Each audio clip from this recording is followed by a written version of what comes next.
السلام علیکم ورحمۃ اللہ وبرکاتہ۔ کیا حال ہے آپ سب کا؟ الحمدللہ، اللہ تبارک و تعالی آپ سب کو اپنے حفظ و امان میں رکھے۔ نحمدہ و نصلی علی رسولہ الکریم، اما بعد فاعوذ باللہ من الشیطان الرجیم، بسم اللہ الرحمن الرحیم۔ ربی شرح لی صدری ویسر لی امری واحلل عقدۃ من لسانی یفقہوا قولی ربی زدنی علما اللہم زدنا علما اللہم فقہنا فی الدین اللہم انا نسألک علما نافعا ورزقا طیبا وعملا متقبلا آمین۔ سورۃ النصر، آج ہم پڑھیں گے سورۃ النصر۔ نصر کا کیا مطلب ہے؟ نصر کا مطلب ہے مدد۔ یہ صورت مکمل نازل ہونے کے اعتبار سے آخری صورت ہے۔ یہ صورت مکمل نازل ہونے کے اعتبار سے آخری صورت ہے، یعنی کہ اس صورت کے بعد کوئی بھی مکمل صورت نازل نہیں ہوئی۔ ہاں، البتہ کچھ آیتیں نازل ہوتی رہی ہیں۔ صورت مکمل نازل ہونے کے اعتبار سے آخری صورت ہے، گویا کہ نزول کے اعتبار سے یہ آخری صورت ہے۔ جس وقت یہ صورت نازل ہوئی تو بعض صحابہ کرام سمجھ گئے کہ اب آپ صلی اللہ علیہ وسلم کا آخری وقت آ گیا ہے، اس لیے آپ صلی اللہ علیہ وسلم کو تسبیح، تحمید، استغفار کا حکم دیا گیا ہے۔ حضرت ابن عباس نے عبید اللہ بن عبداللہ سے پوچھا، جانتے ہو سب سے آخری صورت کون سی اتری؟ تو انہوں نے جواب دیا کہ ہاں، اذا جاء نصر اللہ والفتح۔ تو آپ نے فرمایا تم سچے ہو۔ تو سورۃ النصر نازل ہونے کے اعتبار سے مکمل صورت آخری صورت ہے۔ اس صورت کے نازل ہونے میں کیا پیغام دیا جا رہا ہے؟ اس صورت کے نازل ہونے کا کیا مقصد ہے؟ کیا مین بات ہے اس میں؟ تو وہ یہ ہے، حضرت عمر کے دور و خلافت میں حضرت عمر ایک مجلس لگایا کرتے تھے اپنے دور خلافت میں، ایک محفل۔ تو اس میں جلیل القدر صحابہ کرام ہوتے تھے، تو ان بزرگوں کی محفل میں حضرت عمر حضرت ابن عباس کو بھی لے آیا کرتے تھے۔ تو کچھ لوگوں نے اس پر اعتراض کیا کہ یہ محفل تو بزرگوں کی ہے، تو آپ انہیں کیوں لے کر آتے ہیں؟ تو حضرت عمر نے کہا میں آج آپ کو بتاتا ہوں۔ تو جب سب جمع ہو گئے، حضرت عمر نے یہ صورت اذا جاء نصر اللہ کے بارے میں پوچھا کہ اس کے نازل ہونے میں کیا پیغام دیا جا رہا ہے، مین بات کیا ہے، اس کے نازل ہونے کے بارے میں کیا پیغام دیا جا رہا ہے؟ تو کچھ نے تو کہا کہ یہ فتح مکہ کے بارے میں ہے، واقعی فتح مکہ کے بارے میں بھی ہے۔ تو کچھ نے کہا کہ اس میں بشارت دی گئی ہے کہ اللہ کا دین غالب آئے گا، تو واقعی یہ بات ہے، تو اس میں بشارت بھی موجود ہے۔ لیکن حضرت عمر نے ابن عباس سے پوچھا کہ تم بتاؤ تمہاری کیا رائے ہے؟ تو انہوں نے کہا یہ صورت اس بات کی طرف اشارہ کر رہی ہے کہ نبی کریم صلی اللہ علیہ وآلہ وسلم کا اب دنیا سے جانے کا وقت قریب آ گیا ہے۔ اب آپ کا مشن پورا ہو گیا ہے، دین پورا ہو گیا ہے، اب اللہ کی تسبیح بیان کرو اور استغفار کرو۔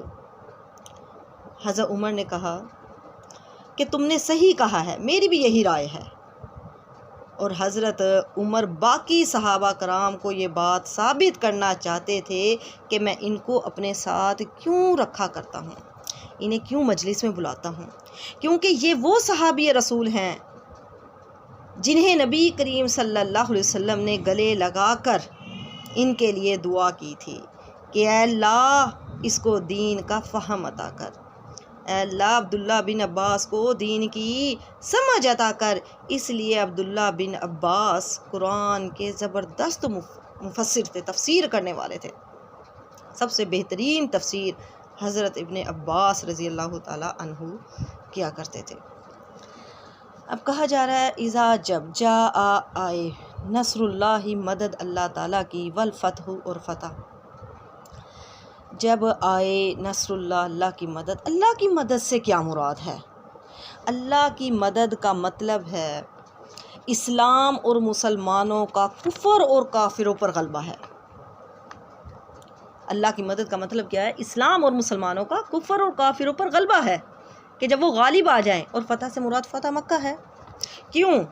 کیونکہ عرب قبائل جو تھے، عرب کے بہت سے قبیلے جو تھے، وہ اس بات کے منتظر تھے کہ اگر یہ نبی اپنی قوم پر غالب آ جاتے ہیں اور مکہ فتح ہو جاتا ہے تو پھر ان کے نبی ہونے میں ذرا بھی شک نہیں۔ اور جب اللہ نے مکہ فتح کر دیا تو یہ سب اسلام میں آ گئے، سب کے سب نے اسلام قبول کر لیا۔ جب نبی کریم صلی اللہ علیہ وسلم مدینہ سے روانہ ہوئے 4000 کا لشکر تھا، آپ 4000 کا لشکر لے کر مدینہ سے روانہ ہوئے اور راستے میں دیگر قبائل آپ کے ساتھ جڑتے گئے، حتیٰ کہ جب آپ مکہ پہنچے تو 10,000 کا لشکر تھا۔ 10,000 کا لشکر تھا جب آپ صلی اللہ علیہ وسلم مکہ پہنچے۔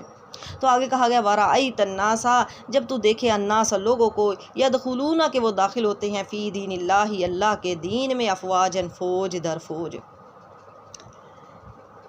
یعنی کیا مطلب ہے؟ جب 8 ہجری میں مکہ فتح ہو گیا، لوگ فوج در فوج اسلام میں داخل ہونے لگے، جبکہ اس سے پہلے ایک ایک دو دو فرد مسلمان ہوتے تھے۔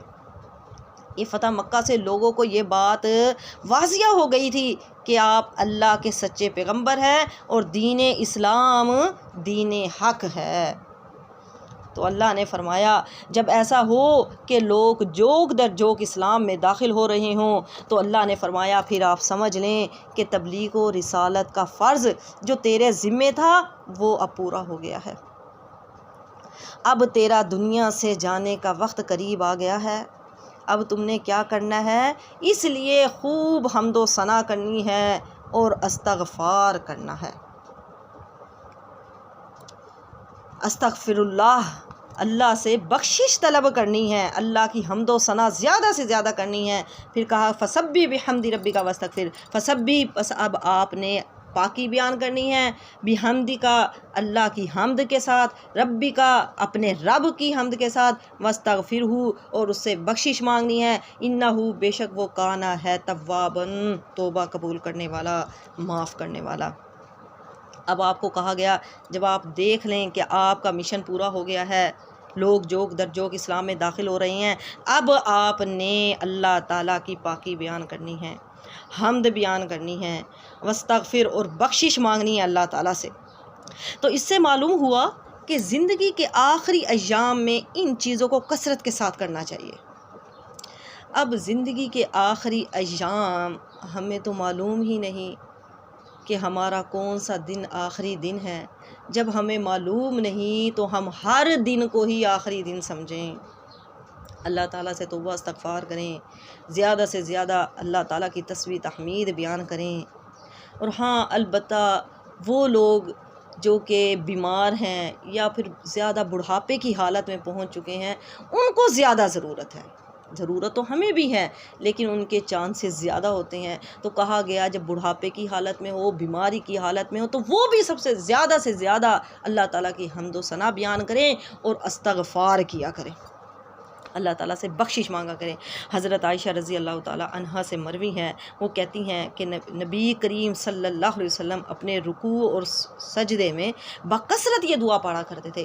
جب یہ صورت نازل ہوئی نا، نازل ہونے کے بعد آپ صلی اللہ علیہ وسلم پھر اپنے رکوع اور سجدے میں اب یہ دعا کثرت سے پڑھا کرتے تھے۔ کون سی دعا؟ سبحانک اللہم و بحمدک اللہم اغفر لی۔ جن 3 باتوں کا حکم دیا گیا وہ تینوں باتیں آ گئی۔ سبحانک اللہم، اللہ کی پاکی بھی بیان ہوگی، و بحمدک، اللہ کی حمد بھی بیان کر دی، اللہم اغفر لی، اے اللہ تو مجھے بخش دے۔ اور ویسے بھی ہم جب اللہ تعالیٰ کی عبادت کرتے ہیں تو اس کا جو اختتام ہوتا ہے ہمیں بھی حکم دیا گیا، اس کے اختتام پر بھی ہمیں استغفار پڑھنی چاہیے۔ جس طرح ہم نماز پڑھتے ہیں، نماز پڑھنے کے بعد جیسے سلام پھیرتے ہیں تو ہم کہتے ہیں اللہ اکبر، استغفر اللہ، استغفر اللہ، استغفر اللہ، اونچی آواز سے یہ حکم دیا گیا کہ اس طرح کہنا چاہیے۔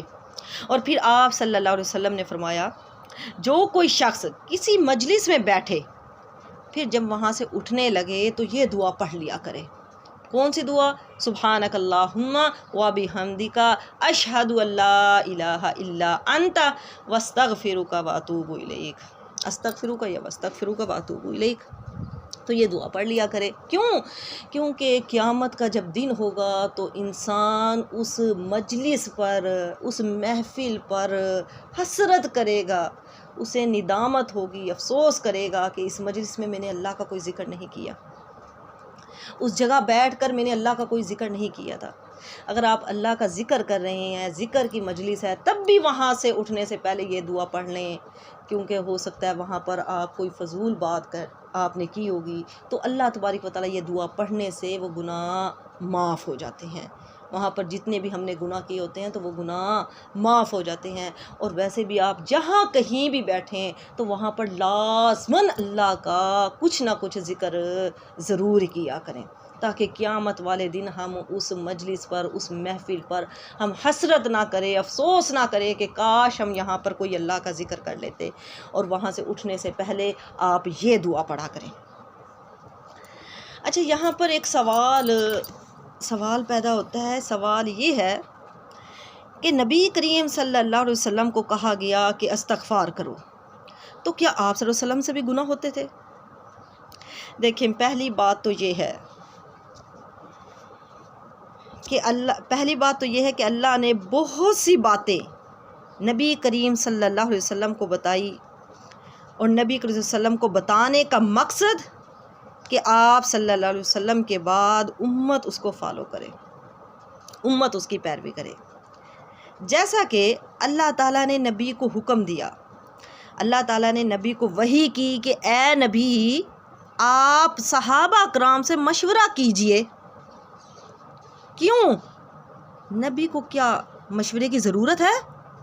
اور نبی کو تو سیدھی وحی آتی ہے، نبی کو تو سیدھی وحی آتی ہے، نبی صلی اللہ علیہ وسلم کو مشورے کی ضرورت نہیں ہے۔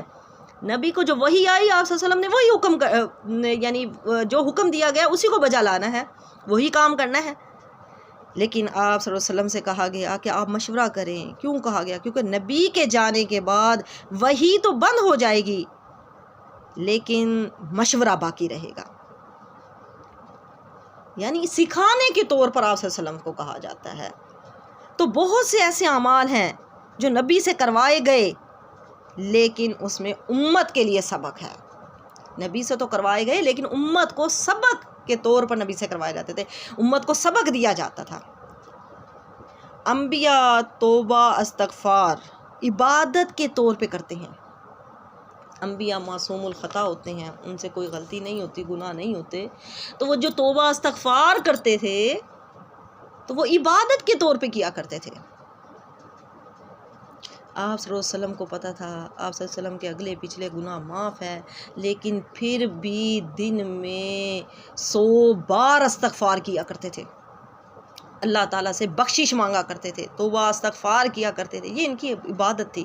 لیکن حکم جو دیا گیا وہ امت کو دیا گیا، انہیں حکم دیا گیا کہ وہ امت ان کی پیروی کرے، ہمیں سکھانے کے لیے آپ صلی اللہ علیہ وسلم کو حکم دیا جاتا تھا۔ انہو بے شک وہ کانا ہے تواباً، توبہ قبول کرنے والا، معاف کرنے والا ہے۔